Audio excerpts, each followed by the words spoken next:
Zapraszam Państwa do obejrzenia razem ze mną materiału, który udostępnili Redzi. Cyberpunk 2077, Widmo wolności, odcinek specjalny, Night City Wire. Cyberpunk lub Cyberpunk, jak kto woli. Obejrzymy zwiastun Widma wolności i później obejrzymy dalej prezentację Redów. Natomiast już teraz uprzedzę Państwa, że pominiemy w tym materiale część dotyczącą muzyki. Nie dlatego, że byłaby ona zła, czy z jakiegokolwiek innego tego typu powodu. No po prostu niewiele mógłbym tam dopowiedzieć, poza tym opowieść o tym, jak robili muzykę. Pewnie będą ludzie, dla których będzie to bardzo ciekawe. Natomiast ja chciałbym się skupić tutaj na mechanikach, na tym, co nam zaprezentują, na gameplayu. Ocena muzyki to zawsze bardzo subiektywny aspekt. Oczywiście pod materiałem będzie link do materiału źródłowego, więc jeśli ktoś będzie chciał zapoznać się z tym fragmentem dotyczącym muzyki, no to będzie miał oczywiście taką możliwość. A teraz nie ma co przedłużać. Obejrzyjmy to. Zapowiada się bardzo ciekawie.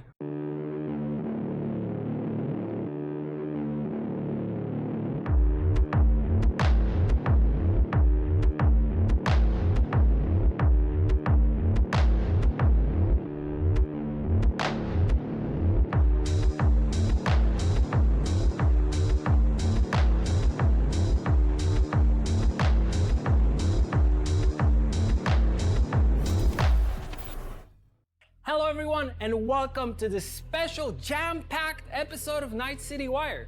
This is the place where we talk all things Cyberpunk 2077, or rather, all things Phantom Liberty. My name is Paweł Busza and I will be your host today, and we have a lot to go through, so let's get started. We've got gameplay, behind the scenes, music, and plenty of surprises along the way. Speaking of, let's kick things off with a world premiere of our brand new Phantom Liberty CGI trailer starring the one and only Idris Elby. Widzieliśmy tam przebitki na początku. No, mniej więcej chyba wszyscy się orientują, jaka jest idea, jaka będzie fabuła. No, z tego co wiemy, z tego co się domyślamy, będziemy ratować panią prezydent z opałów. Natomiast pojawia się tam wątek tajnego agenta, ale może nie uprzedzajmy faktów. Zaraz zobaczymy, co pokażą nam tutaj w tym zwiastunie, prawda?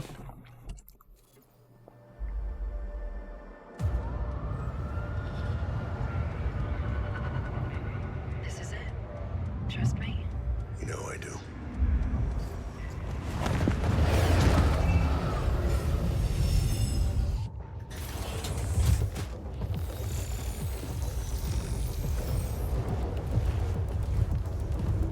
So me, I'm right where you wanted me. Now tell me I'm out of this goddamn town. Nobody on you. I just caught surveillance cams. Adios, Night City. Should be back in the homeland by 2 a.m. Yeah. What about you? Get your ticket out yet? I hear the government's sealing a deal. I told you. You're the president's favorite. You're gonna walk out of this on a red carpet. Yeah, sure. Hey, you deserve it. I wouldn't be alive if it wasn't for you. You know what I'm thinking about right now? Tell me. Taco stand back home. First thing I'm gonna do when I get off this train is head right there. I swear those quesadillas come to me in my dreams. Place sure sounds tasty. Yeah. You were the one that took me there in the first place? Yeah. I remember now. Wow. Listen, when this is all over, you gotta take a break, you hear me? Tell me, do you copy?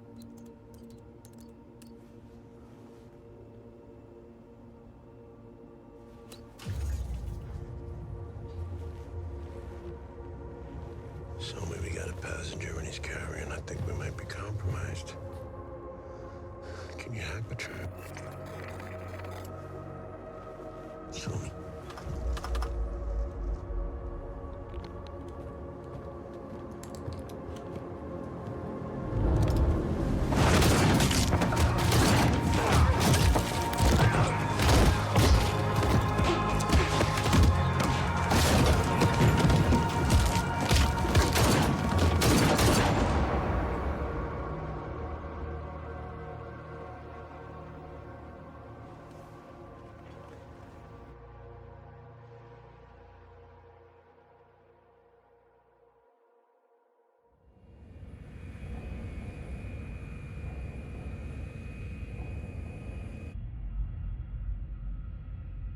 So me, you want a pill?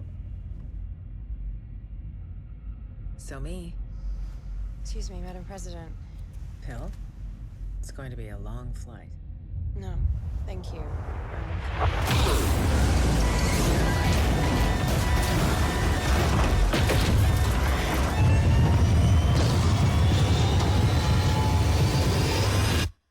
I wouldn't be alive if it wasn't for you.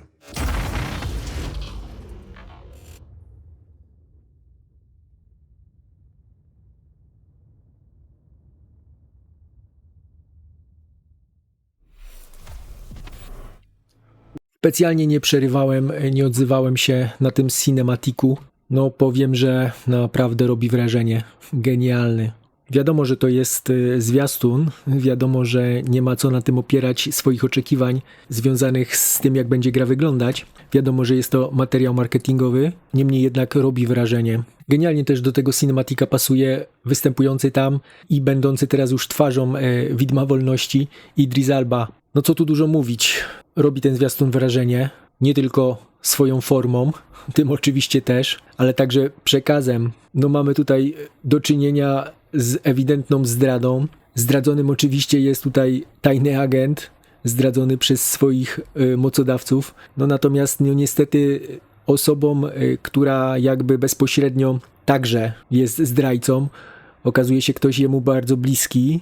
Widać, że z dużymi wyrzutami sumienia ta osoba, ta dziewczyna So Me, no widać, że bardzo to przeżywa. No niemniej jednak pewnie się dowiemy, czy była pod ścianą, czy musiała. No pewnie nie miała wyjścia, skoro to zrobiła. No robi cinematiczek wrażenie i na pewno jest zachęcający do gry. No ale na samym cinematiku opierać tutaj swój osąd i podejmować decyzje, no to byłoby nierozsądnym, dlatego posłuchamy, co tutaj mają Redzi nam jeszcze do powiedzenia w temacie i do pokazania. What a cliffhanger! Everything you saw in the trailer happened 7 years before Phantom Liberty begins, so there's definitely a lot more story to discover in the expansion. Now we're gonna hear from Idris Elba himself to talk more about the trailer and how he brought Solomon Reed to life. No tutaj pan Paweł powiedział dokładnie to samo, czyli w grze prawdopodobnie dowiemy się, poznamy tę historię dokładnie, a teraz obejrzymy sobie, jak tutaj Idris Elba, mam nadzieję, że dobrze wymawiam, jeśli źle, to nie mówcie mu o tym, żeby się na mnie nie pogniewał, nie obraził. Natomiast posłuchamy teraz, jak on, bo on opowie teraz o tym cinematiku i też chyba trochę o grze. No więc posłuchajmy, co ma do powiedzenia.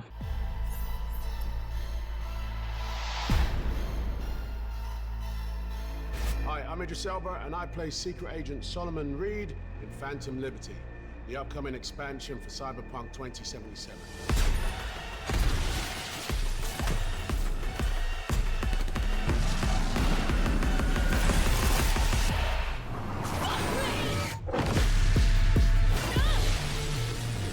Reed is a professional, someone that's lived many lives. He's basically a sort of secret agent that has worked in Night City for a long time and has been a special ops operator and, you know, basically has kept his head down until now. And when he comes back in a major way. He's a pivotal character. You learn a lot about the story through Reed, and actually meeting Reed is like, you know, it can either go one way or the other. Treason ain't ever black and white. it's a charade, V. Obviously, you know, with a spy character like Solomon Reed, you don't know much about him. You know what maybe he's capable of, but can you trust him or not? A spy story will make you think one thing, and actually you should be paying attention to something else. Every now and again in the storyline, you actually get some nuggets of who Solomon Reed is, and he's reluctant. You know, he doesn't really like to just open up and say it, but his personal side is definitely one that's filled with torment, betrayal, trauma, but at the center of his personal life is his work. Like, he really loves his job. He's a very, very dedicated agent, and you get to know that as you play with this character. No tutaj już dowiadujemy się, że nie będzie to chyba postać jednowymiarowa. Ten nasz właśnie tajny agent Dowiadujemy się, że także będziemy mieli okazję nim zagrać. No ciekawe. Ciekawe jak to będzie rozwiązane. Będziemy tutaj przecież grali chyba dalej jako V. No na pewno musimy grać, bo przecież chyba będzie można kontynuować przygodę. Będą to jakieś pewnie retrospekcje może. Trudno stwierdzić, ale zobaczymy, co nam tu jeszcze Idris Elba powie. So in this shot, I think Reed is thinking about all the things he's done as an agent, as someone that has dedicated his life, and now he's about to walk away. And it's symbolized in this huge leap that he's about to make. It's also a leap into his freedom.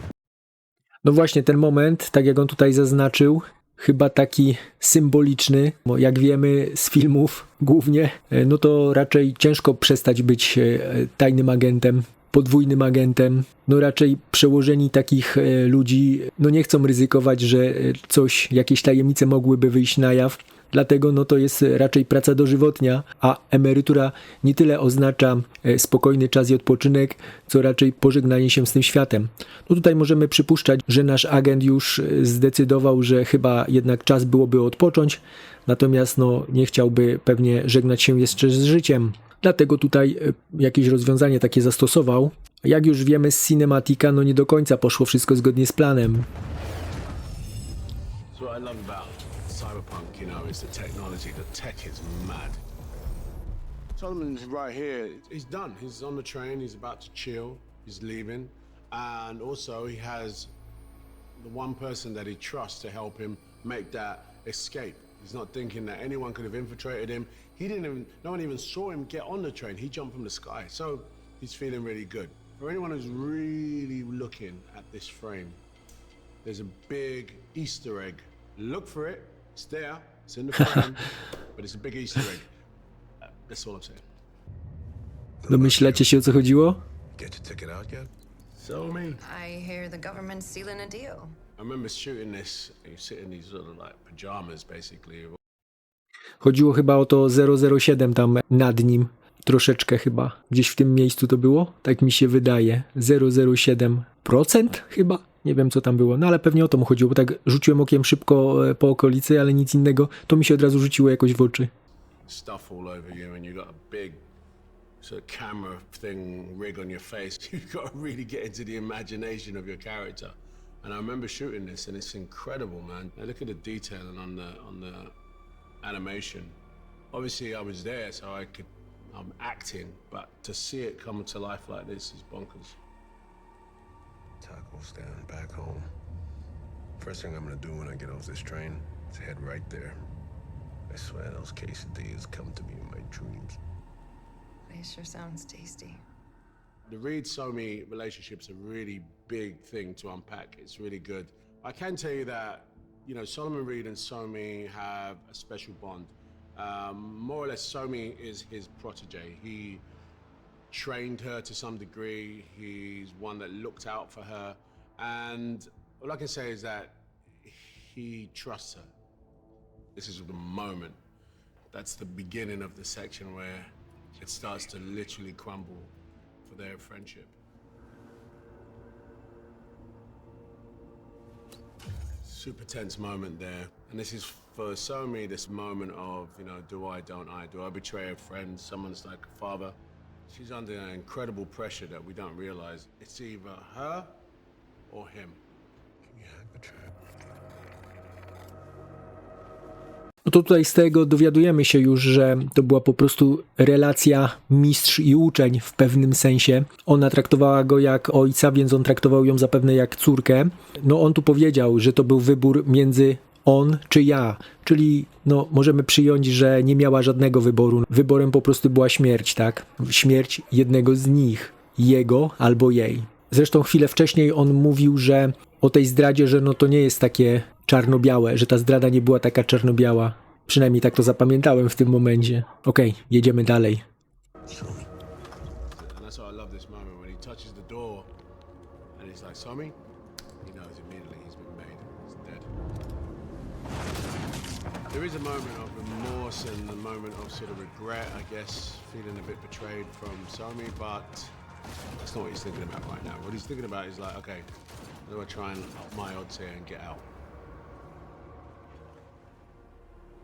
7 years. Fajnie jak tak aktor, który odgrywa tą postać, później o tym opowiada, tak? Po pierwsze zna szczegóły, no po drugie z racji wykonywanego zawodu jakoś tak naturalnie mu to przychodzi, po prostu ma talent, wie jak o tym opowiadać. No i poza tym on odgrywa tę rolę, więc odgrywa także te emocje. Więc on wie najlepiej, co czuł, będąc tym agentem, co czuł ten agent, gdy już zrozumiał, że to zdrada, że został zdradzony przez osobę chyba, no można tutaj przyjąć, że pewnie jedną z najbliższych, albo tych, których najbardziej ufał.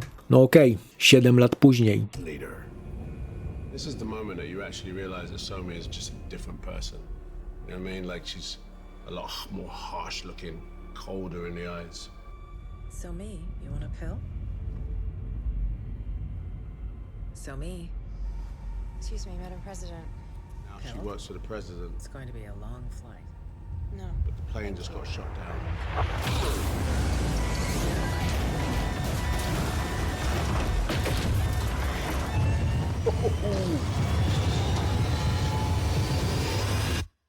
I wouldn't be alive if it wasn't for you. To jest właśnie fajny ten moment, bez ciebie bym nie przeżył. Jak to rozumieć, co nie? No on tam w tym pociągu mógł z tego wyjść. No wiemy, że to jest Cyberpunk, więc jakieś tam niesamowite akcje ratunkowe są możliwe, w sensie, że jego pamięć mogła zostać gdzieś przeniesiona. To jest całkowita oczywiście spekulacja i takie sobie tutaj pomysły.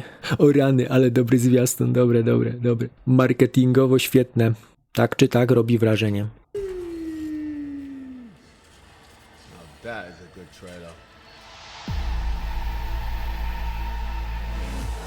Get your ammo, assault rifles, tactical gear. Dogtown is, I guess, the most deadly place in Night City. It's a district ruled by militia. It's also sort of like a labyrinth of crumbling infrastructure. And by the way, the scale of Dogtown is incredible.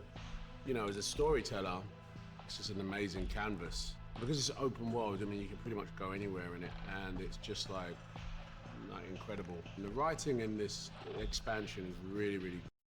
Zanim jeszcze tu o fabule, już wiemy z podstawowej wersji gry, że no niesamowite jest to miasto, stworzone przez Redów. Poza tym jak tak sobie przypominam, jak chodziłem po Night City i oglądałem, czasami po prostu sobie patrzyłem w górę i oglądałem to miasto. No i jak to porównuje się z innymi grami, no to rzeczywiście tutaj w Cyberpunku to jest super. Dobra, lecimy dalej. Especially around Solomon Reed, you know, because it's a big storyline and it's really well dialogued. He's a really big character. It's really complex to play, actually. This is the first major game I've done as a voice major, and it was an easy yes for me because I'm a big fan of CD Projekt from the Witcher games and Cyberpunk. What I really liked about it is the fact that it's so big and a real character study. And it was a challenge for me, I'm not going to lie, but in terms of the voice, I have to have the spectrum of emotions in the way I speak, in the way he answers. The whole experience was definitely like a learning curve. And I can say I've done it, and I've done it, you know, in a really phenomenal game. No i właśnie, no różnych rzeczy możemy się spodziewać. No myślę, że nie ma już opcji takich problemów, jak Cyberpunk na początku miał, problemów technicznych. Myślę, że w tym momencie to już nie wchodzi w grę, oni nie pozwolą sobie na to, nie dopuszczą do tego. Zresztą no to już sytuacja została opanowana, więc wchodzą tu zupełnie z innego poziomu.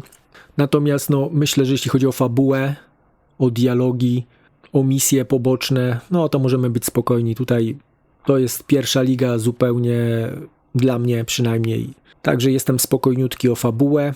W ogóle jestem spokojny tutaj o wiele innych rzeczy. Później jeszcze będzie okazja może o tym porozmawiać i przyjrzeć się pewnym kwestiom, jak będziemy tutaj oglądali dalej gameplay jakiś nam zaprezentowany. Burn it to the ground's what we'll do. It's a simple choice. Them or us. Peace comes at a price. Someone's always got to pay.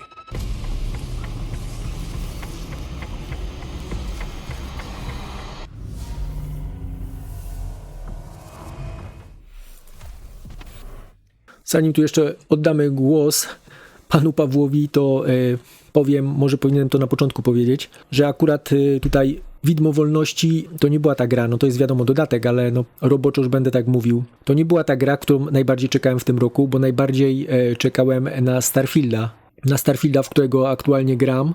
no i który jest bardzo, bardzo różnie oceniany i który ma swoje problemy duże. Zrobiłem sporo materiałów o nim, więc jak ktoś jest tym zainteresowany tematem, to zapraszam do obejrzenia.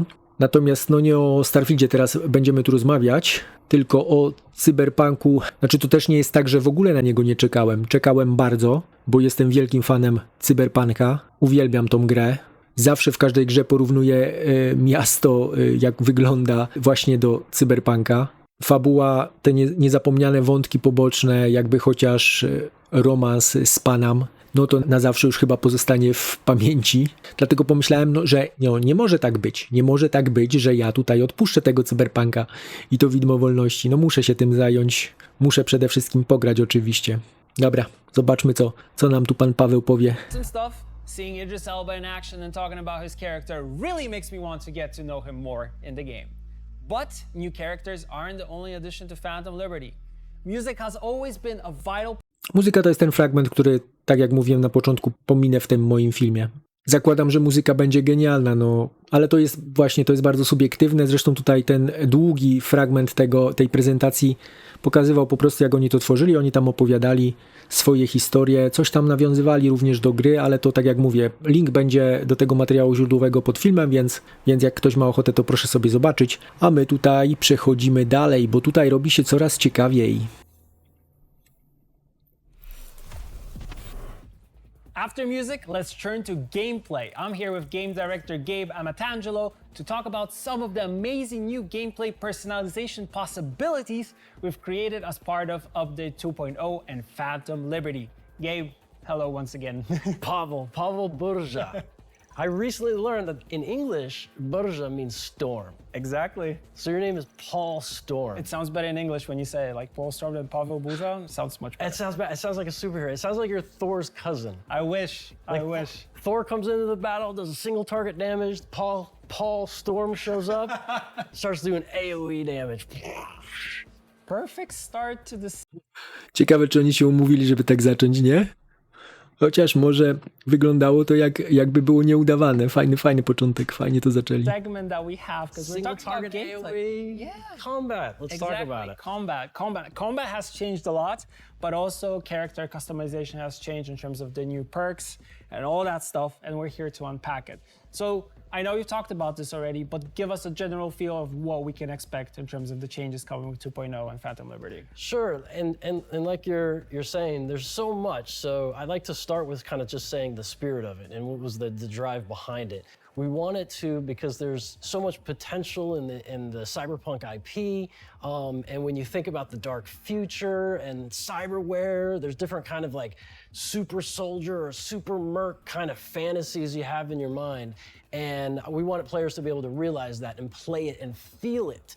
And so we've basically changed the perks around. Like, I mean, there's stat increases and stuff like that, which is always fun in progression, you know, getting incrementally more powerful, but we really focus it on the actions, the things you can do, right? And so we've added a suite of things you can do that tie into different themes, and then of course players can mix and match and come up with their own unique styles. Yeah.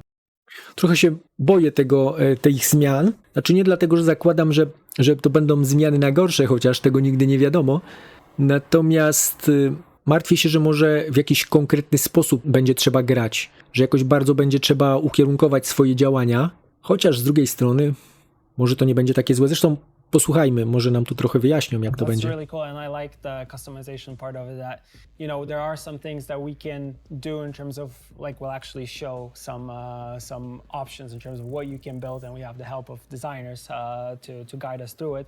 But you can actually do like a mixture of a assassin type ninja or a character that is more like Hulk smash, I want to go in and destroy stuff, or a stealthy netrunner that has like these No tutaj widzę trzy już jakby buildy podali, czyli ninja, Hulk, czyli jakiś tank, no i netrunner, czyli ktoś, kto hakuje. Ja mam taki styl gry, że zawsze jak są takie momenty czy misje, gdzie trzeba coś zrobić po cichu i jest za to bonus, to ja nigdy tego bonusa nie dostaję, bo ja chociaż czasami próbuję to zrobić, to jakoś szybko mi to nie wychodzi i szybko prowadzę frontalny, bezpośredni atak. I taki mam styl gry. No to ciekawe, zaraz tutaj może powiedzą coś więcej. Quick hacks and stuff like that. There's so many cool You things got it. back Yeah, here. It's yeah. it's You can be a incredible. stealthy netrunner. You can be just like a direct, going out there and just like wrecking stuff, blowing up machines and stuff, netrunner, hacking stuff. Czyli wiem już, że raczej to nie będzie bit dla mnie, bo ja nie lubię skradania. Robię, gdy muszę, ale nie lubię. Nie, to nie dla mnie. But yeah, there's so much nuance as well, and we're going to talk more about players being able to explore the nuance later. Exactly. Okay. One other thing in terms of like general stuff, something that is kind of general, but it's new and it's not very general, but it's interesting is the relic skill tree. Something that we unlock through the story, and what does it bring in terms of gameplay?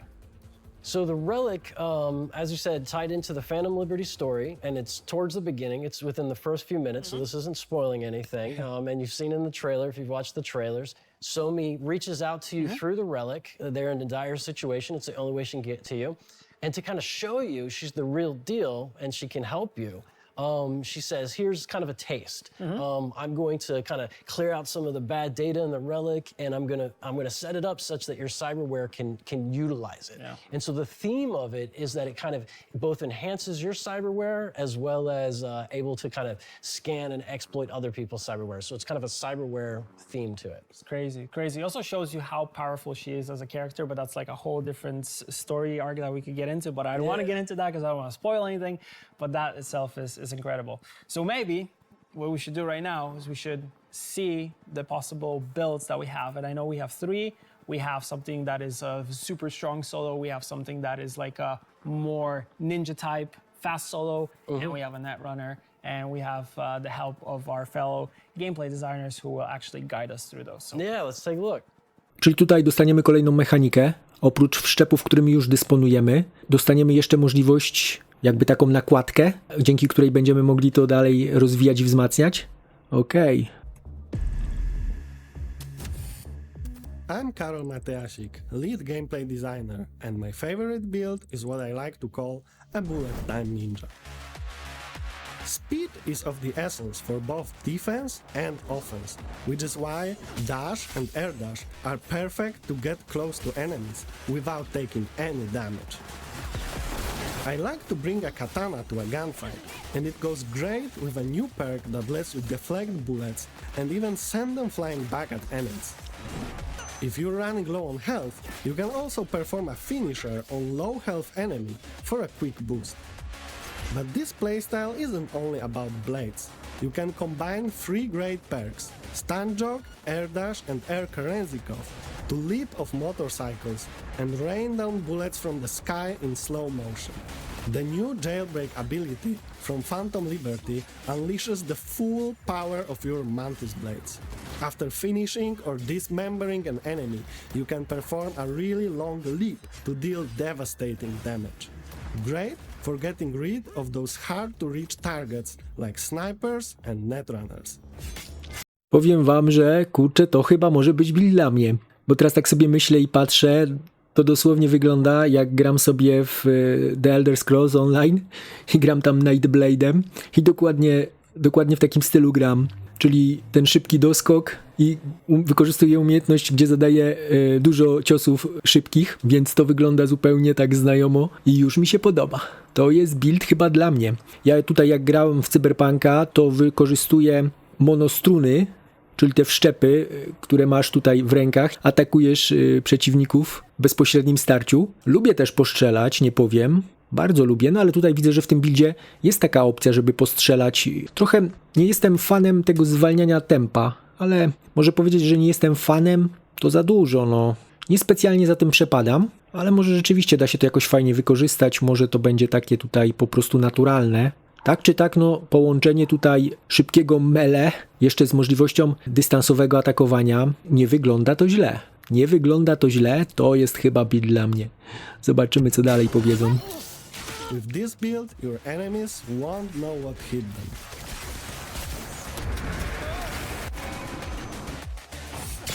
Ej, trochę jak z Gwiezdnych Wojen, co nie? Odbija chyba kulę tymi mieczami. No, taka ciekawa opcja. No i przy tym buildzie może nie będzie problemu z amunicją. Chociaż no tam cię też strzela. Tak czy tak, no wygląda ciekawie. Wygląda to ciekawie. Awesome. bullet time ninja. Yes. That's so cool. Like you're moving, they can't even see you. You're just jumping in. Mantis blade, katana, like going crazy, going ham on them. Two favorite parts. I love the dash to the person in the guard tower or whatever. Yeah, that's so high up. Yeah. That was fun. But my favorite part was I like to bring a katana blade to a gunfight. Well done, Carol. That was good. Yeah, it really showcases this build. This has actually been one of my favorite ones when I was playing Phantom Liberty. And with all the gameplay changes, like this one, I feel like is kind of my go-to. Which my previous go-to was kind of like a stronger solo, but we'll have that as the last video. But now I think we should jump into the Netrunner. Yeah, let's check it out. No ciekawe, zobaczymy tego Netrunnera, bo no tak jak gram w Cyberpunka, to najmniej właśnie lubię te netrunnerskie tutaj akcje i za bardzo w to nie inwestowałem, w te umiejętności. Tyle o ile, żeby być w stanie zhakować kamery i wieżyczki czasami. W ogóle nie używałem tych umiejętności do atakowania przeciwników tak bezpośrednio, ale zobaczymy. Może tutaj coś nam zapodadzą takiego, że nawet ja zostanę przekonany. A gameplay designer at CD Projekt Red, and I love playing as hack and slash Netrunner. The best part of being a Netrunner is, of course, the hacking. And now it's more powerful than ever. Co ona teraz zrobiła? Bo strasznie dużo miała wyboru, wszystkie na niebiesko. Ona chyba ich zaznaczała po kolei wszystkich, bo tak oni nagle wszyscy O, ale coś takiego to by było fajne, jakbyś mógł sobie spowolnić czas i zakolejkować? Chyba tak to trzeba było nazwać. No to by było fajne. With a new quick hack queue, you can stack O up kolejce. 4 hacks on a single enemy and play around with some devastating combos like Contagion and Overhit. It's pretty deadly. With Overclock, you can gain an extra edge by sacrificing your health to cast hacks with almost no limit. With No coś takiego. No w podstawce nie było takiej opcji. No coś takiego to naprawdę daje duże możliwości. Ale czy to jest w stanie mnie przekonać, żeby iść w to drzewko? Ciekawe, czy to się zupełnie wyklucza. Raczej pewnie będzie trzeba wybrać konkretny build. Chociaż mówili coś tam na początku, że będzie można troszkę pomieszać. No zobaczymy zaraz. Update 2.0, Netrunners can even take over cars, transforming vehicles into ticking time bombs. Once you're up close, it's time to whip out the monowire. With the relic skill tree from Phantom Liberty, you can power it up even more. Now Netrunners can combine physical damage and upload control hacks onto enemies. No to mnie troszkę martwi, że to tutaj w tym drzewku da się wzmacniać monastrunę, bo jednak często jej używałem. Ale z drugiej strony, jak będę miał opcję z poprzedniego buildu, tego ninja, to może nie będzie po prostu mi ona potrzebna. No zobaczymy. I can't wait for everyone to try it out.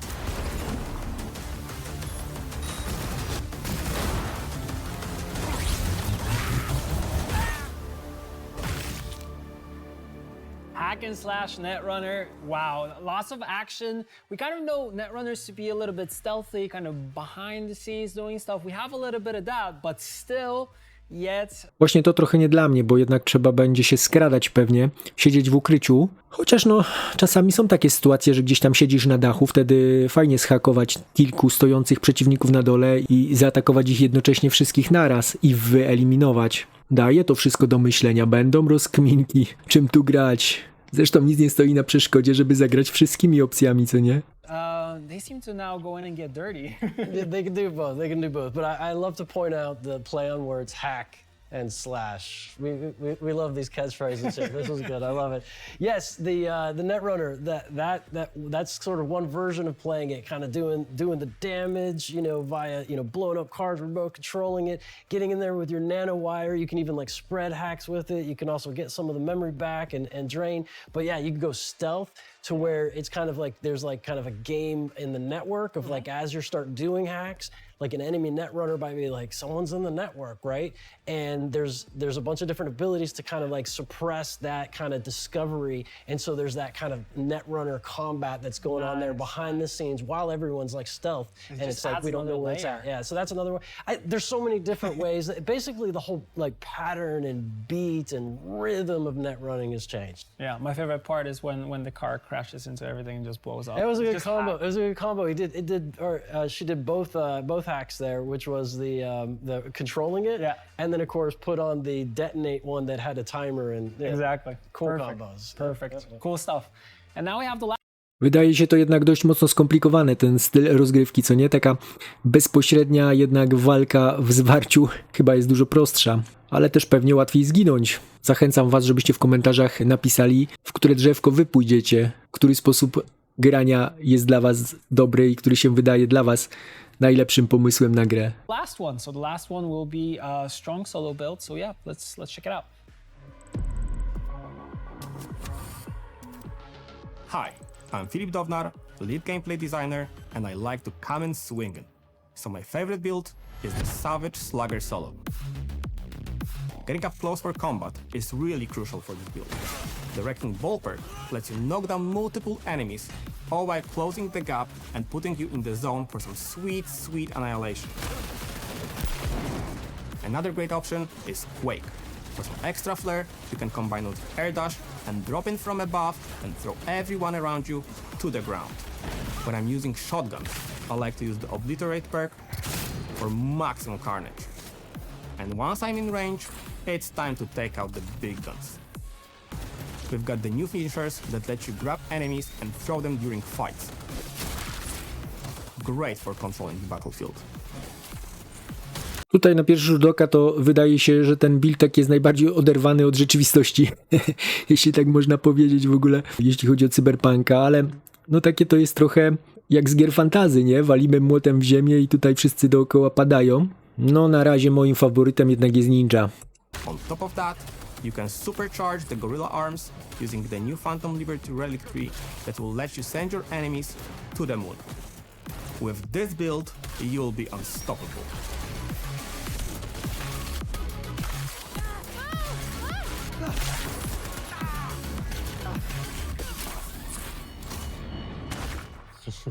Ale są też ciężkie givery widać, więc no i na pewno przyjemnie robić taką rozwałkę i być praktycznie niezniszczalnym, ale pewnie, żeby osiągnąć ten etap niezniszczalności, to trzeba chwilę pograć, co nie? Mayhem. The throw at the end. Yeah. The Savage Slugger solo. That's 3 times fast. Yeah, that's so crazy. Like throwing people, like at the end, he's just like, woo, and he just flies. Yeah. I mean, certainly, like the animals in that faction is like an inspiration for it, and obviously also Arnold Schwarzenegger and Terminator. Just like you got that heavy machine gun, and you can just take the bullets and the stuff, and there's all the kind of like mitigation and absorbing damage and kind of like taking that to fuel you to go back in there.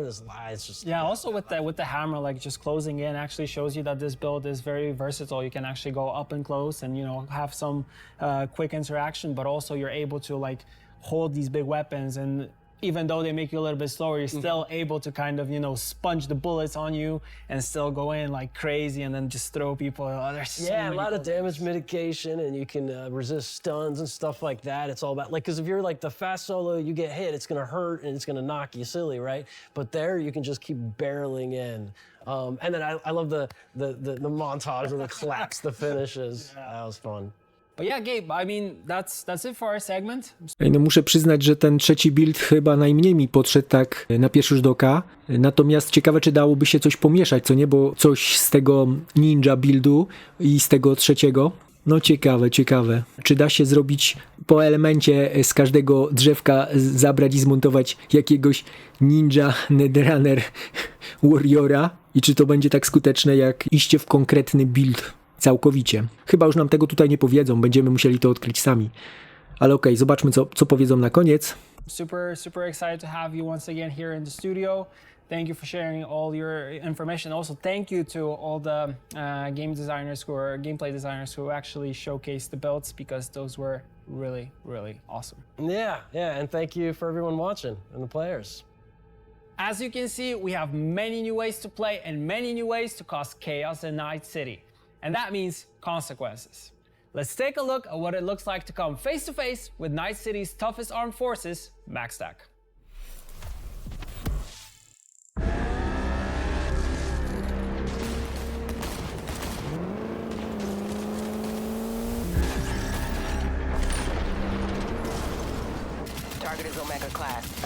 Mam nadzieję, że to nie jest tak, że oni kurde będą niezniszczalni praktycznie i że jak podpadniemy, to za każdym razem będą w stanie nas skasować czy wsadzić do paki, bo no nie podobały mi się te rozwiązania w niektórych grach typu, nie wiem, Oblivion chociażby.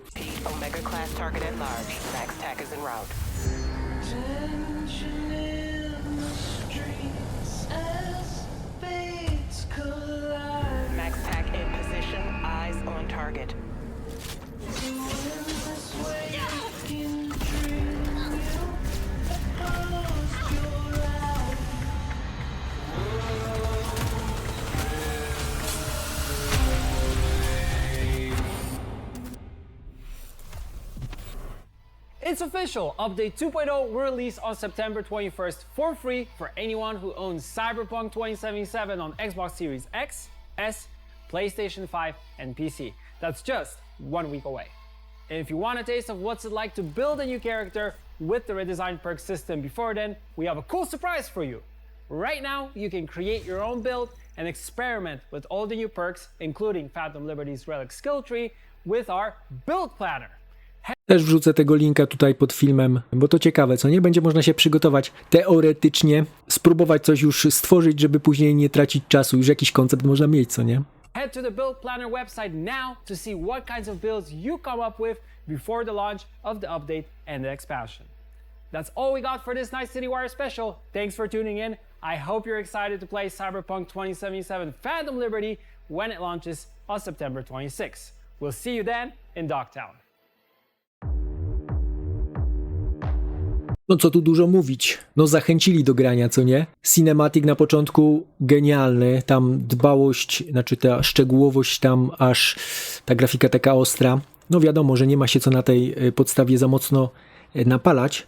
Ja już troszkę teraz ostrożniejszy jestem w tym napalaniu się po ostatnich przygodach ze Starfieldem i wcześniejszych też. No niemniej jednak naprawdę tutaj zrobiła na mnie bardzo dobre wrażenie i ten cinematic, i ta prezentacja, te buildy, te fragmenty rozgrywki, które widzieliśmy, no może być ciekawie. Może być ciekawie, chociaż dla mnie ten build ostatni to tak chyba za bardzo, za duży chaos, taka już totalna rozwałka. Mało było strzelania w ogóle, w każdym z tych buildzie pokazywali, co nie, że mało strzelania, ciekawe. Czy to tak akurat tu wybrali przypadkowo, czy z rozmysłem? Ta walka jednak w zwarciu taka bardziej efektowna? No nie wiem, ciekawe, no niedługo się przekonamy. Tak czy tak, no ja tutaj oczywiście będę grał w Widmo Wolności.